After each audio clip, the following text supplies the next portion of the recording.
Речиси една година, 59-годишна Штипјанка е бездомник и живее во импровизирана шупа откако две лица ја измамиле за околу 30.000 евра.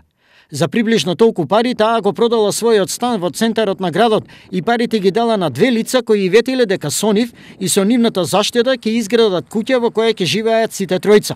Штипјанката која живеела сама во ова видела можност да има некој покрај себе на стари години, па се согласила да си го продаде станот, верувајќи дека парите ќе ги инвестира во нова куќа. До изградбата на куќата жената ја сместиле во импровизирана шупа каде живее и денес.